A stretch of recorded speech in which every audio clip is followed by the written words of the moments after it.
আপনি কি জানেন কেন এখনো ইউএসএ ভেনেজুয়েলা আক্রমণের পরেও ইউনাইটেড নেশন নিস্তব্ধ? দ্বিতীয় বিশ্বযুদ্ধের পর যখন ইউনাইটেড নেশন প্রতিষ্ঠা হয়েছিল তখন মূল লক্ষ্য ছিল সমগ্র বিশ্ব জুড়ে শান্তি প্রতিষ্ঠা করা। এর জন্য কিছু আইন ও প্রণয়নও করা হয়েছিল, কিন্তু যে আক্রমণের পর সমগ্র বিশ্ব নিন্দা করছে সেখানে দাঁড়িয়ে আন্তর্জাতিক শান্তি প্রতিষ্ঠার উপকর ইউনাইটেড নেশন কেন নিশ্চুপ? তাহলে কি জাতিসংঘেরও সরাসরি আমেরিকার বিরুদ্ধে কথা বলার ক্ষমতা নেই? আজকে আমরা এই ভিডিওতে জাতিসংঘের এইরূপ আচরণ নিয়ে আলোচনা করব।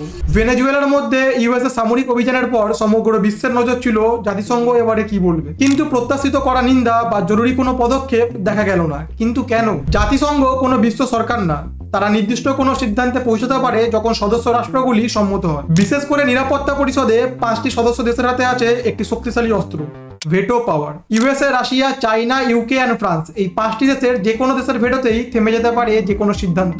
যে কারণে ভেনেজুয়েলার ক্ষেত্রে জাতিসংঘের কোনো সিদ্ধান্ত নেওয়াই অসম্ভব হয়ে পড়ে। ইউনাইটেড নেশন এই হামলা সরাসরি সমর্থন করেনি, কিন্তু এর বিপক্ষে কোনো কঠোর নিন্দাও করেনি। এই ভাষা দুর্বল শোনালেও বর্তমান পরিপ্রেক্ষিতে এটাই সব থেকে নিরাপদ পথ। এই ধরনের জিওপলিটিক্স কন্টেন্ট দেখতে আমাদের চ্যানেলটিকে সাবস্ক্রাইব করুন এবং ইউএসএ ভেনেজুয়েলার উপর আক্রমণের গোটা ভিডিও দেখতে নিজের লিঙ্কে ক্লিক করুন।